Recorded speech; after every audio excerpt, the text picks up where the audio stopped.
Hey, blessed Friday to you, family. I pray that you are well. It is a dreary Friday morning here up in the ATX, but that is okay. I believe that the Lord used that to speak to me this morning about what He wants to speak to His people. So I'm gonna go ahead and read the verse first because I got to get on the road and get to work, and then we'll pray it in and see what the Lord has. So today we're in Matthew 5 verses 43 through 45. It says, "You have heard that it was said, you shall love your neighbor and hate your enemy.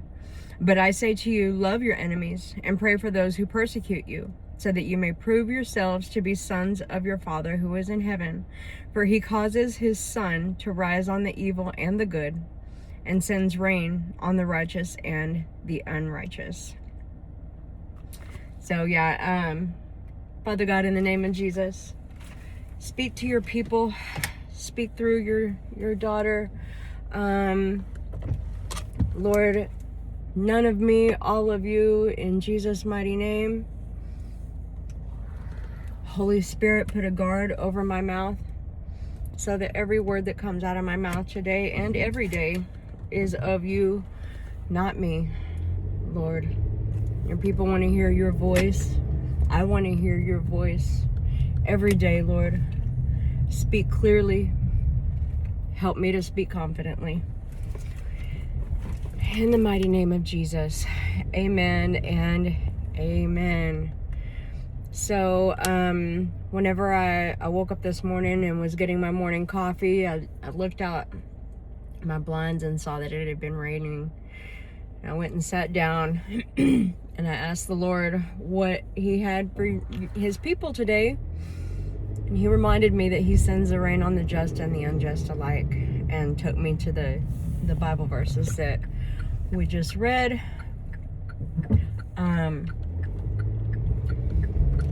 Holy Spirit, help me. And that's really all that He said. But He did bring to my attention, so in my ESV Bible that I study, in the mornings, the heading over this group of verses was love your enemies. And whenever I was meditating on that,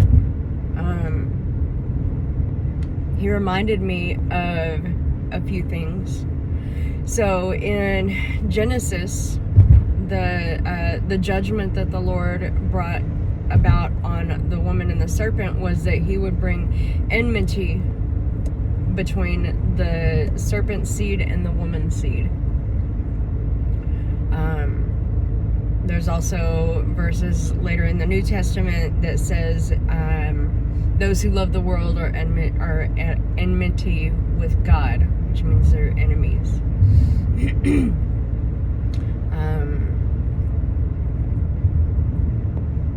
Those of us who are not in Christ are at enmity with God. They're enemies of God. And He loves us anyway. He loves those who hate Him. And He gives us the greatest example of what it means to love your enemies. The Bible says, "For while we were yet sinners, Christ died for us.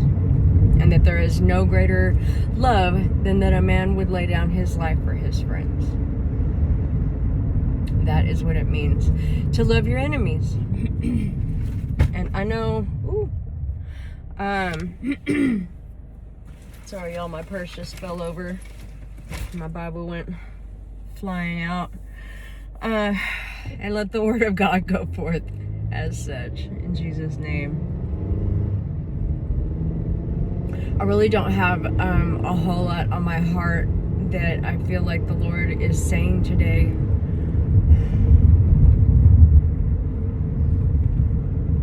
So I'm just gonna pray over y'all and over myself.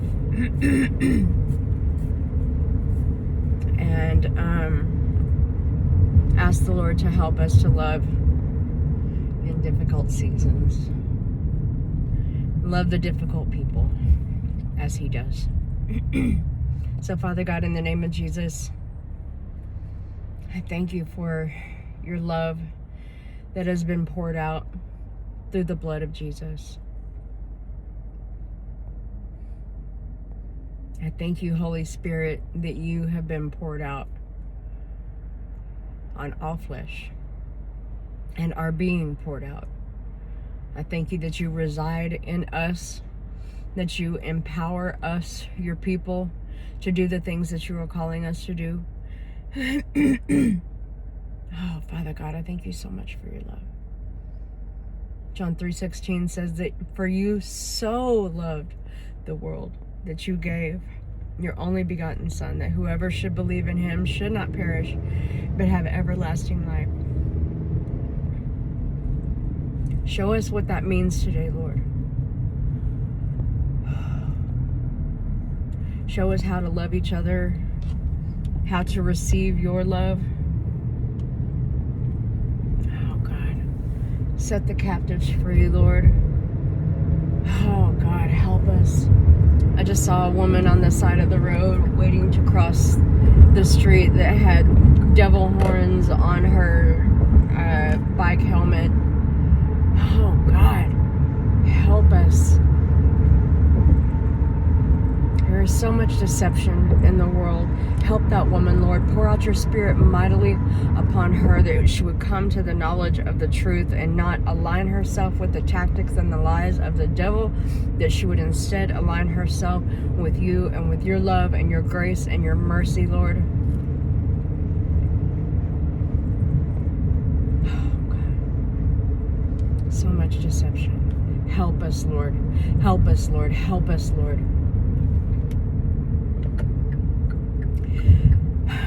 Your word says that they will know you by how you love. Talking about his disciples. Jesus told his people that the world would know us by how we love each other. And I feel like the Lord is highlighting the love that we are supposed to show today, and how much that he loves us, that he pours out blessings on those that follow him and on those who don't. Oh, Lord, help us. Help us, Lord. We thank you for your love and your mercy. Truly can't thank you enough, Lord. Truly.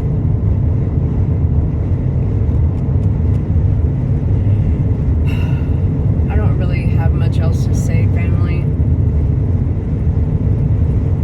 I have no words right now. I just feel this weight. I spoke about it yesterday. The Lord is doing something in the earth and in his people. I just want to cry.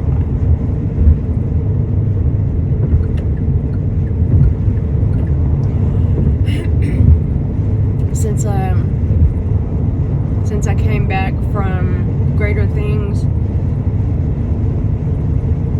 he's had me taking communion every day, and it's doing something. The movement of the Spirit last week, and this is doing something in my heart and in my life. I believe he's doing something in the world that the world has never seen before. I don't know how much time we have left, y'all, before Jesus cracks the sky.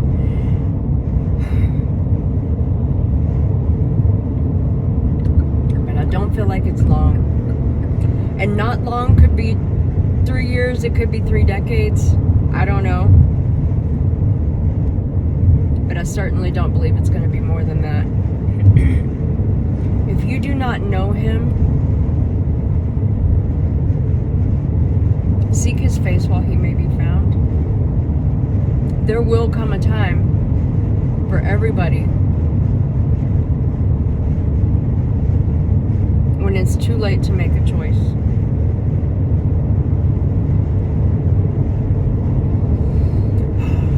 I feel like that's what the way is. The Father is calling his people to himself. And he's putting an urgency in the people who are already his, who have already bent the knee to him, to share the gospel, to let people know that there is another way. That there is freedom, there is peace for those who are in Christ. I heard a pastor say the other day that they had a vision of being in Christ, being Jesus literally like unzipping himself and us stepping into him and zipping himself back up. Which is kind of a weird picture, but we are literally in him. The Father sees him whenever he looks at those who are in Christ. We are made righteous through him, through what he did. Thank you, Jesus. Thank you, Jesus. You came to set the captives free. Captive can mean many things.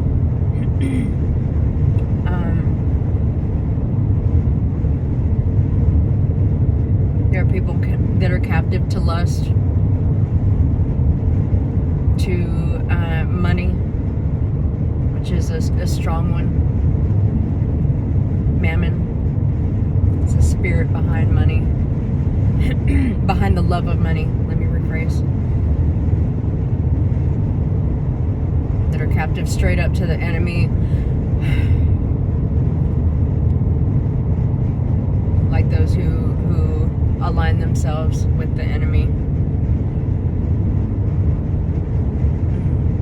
God, help us.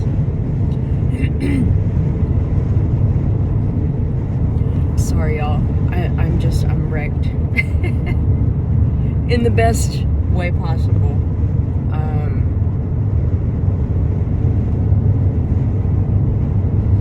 I feel him so closely and tenderly, and I feel like his heart hurts for his people. And he does what he can, but we have to come in partnership. We have to agree. The Lord has made it, because of his free will that he has given us, he has made it so that there are certain things that he cannot do in our lives unless we come into agreement with him and out of agreement with the enemy, which I guess to a degree probably happens at the same time. I don't know. Y'all, the Lord loves you. He's doing a mighty work in the earth. Super thankful for that. And I'm super thankful that he gives me the opportunity to speak to y'all. And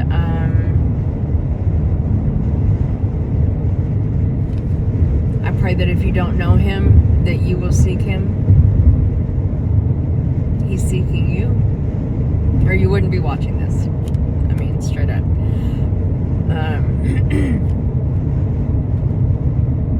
I love you all, family. I pray blessings over you. I pray peace and presence over you.